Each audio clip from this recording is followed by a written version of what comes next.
நடிகை நயன்தாராவுக்கு எதிராக நடிகர் தனுஷ் சார்பில் தொடரப்பட்ட வழக்கில் தற்பொழுது பதிலளிக்க உத்தரவு பிறப்பிக்கப்பட்டிருக்கிறது. அண்மை செய்தியாக நாம் பார்த்துக் கொண்டிருக்கிறோம். இடைக்கால உத்தரவு கோரிய மனு மீது ஜனவரி 8ஆம் தேதி விசாரணை நடத்தப்படும் என்றும் சென்னை உயர்நீதிமன்றம் தற்பொழுது உத்தரவு பிறப்பித்திருக்கிறது. அண்மை செய்தியாக பார்த்துக் கொண்டிருக்கிறோம். இதுகுறித்த கூடுதல் விவரங்களை செய்தியாளர் கிருஷ்ணமூர்த்தி வழங்க நாம் கேட்கலாம். வணக்கம் கிருஷ்ணமூர்த்தி, கூடுதல் விவரங்கள்.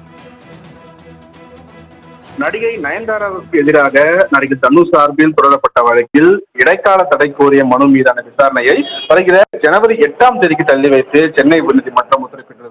மேலும் இந்த வழக்கு தொடர்பாக பதிலளிக்கும்படி நயன்தாரா, விக்னேஷ் சிவன், நெட்ஃபிளிக்ஸ் நிறுவனம் உள்ளிட்டோருக்கும் சென்னை உயர்நீதிமன்றம் உத்தரவிட்டிருக்கிறது. நடிகை நயன்தாரா தனது திருமண ஆவணப்படத்திற்கு நடிகர் தனுஷின் ஒண்டர் பார் நிறுவனம் தயாரித்த நானும் ரவுடிதான் படத்தின் படப்பிடிப்பு காட்சிகளை அனுமதியின்றி பயன்படுத்தியதாக புகார் ஒன்று எழுந்தது.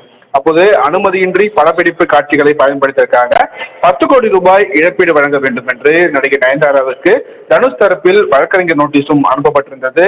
இந்த நோட்டீஸுக்கு பதிலளித்து நடிகை நயன்தாரா வெளியிட்ட அறிக்கை தமிழ் மட்டுமல்லாமல் தென்னிந்திய திரையுலகிலும் பெரும் ஒரு அதிர்வலைகளை ஏற்படுத்தி இருந்தது. இந்த சூழ்நிலையில்தான் நடிகை நயன்தாராவுக்கு எதிராக வழக்கு தொடர அனுமதி கேட்டு நடிகர் தனுஷின் ஒண்டர் பார் நிறுவனம் தரப்பில் சென்னை உயர்நீதிமன்றத்தில் மனு தாக்கல் செய்யப்பட்டிருந்தது.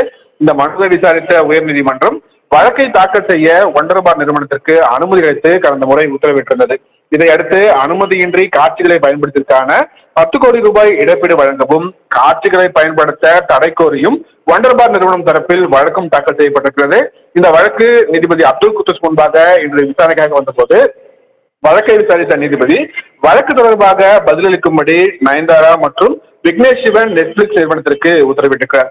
மேலும் இந்த பதில் மனுக்களுக்கு தனுஷ் தரப்பிலும் பதிலளிக்க வேண்டும் என்று உத்தரவிட்ட நீதிபதி அப்துல் குத்துஸ் வழக்கில் இடைக்கால தடை கோரும் மனு மீது வருகிற ஜனவரி 8ஆம் தேதி இறுதி விசாரணை நடத்தப்படும் எனவும் நீதிபதி அறிவுறுத்தியிருக்கிறார். ரமேஷ், விவரங்களுக்கு நன்றி கிருஷ்ணமூர்த்தி.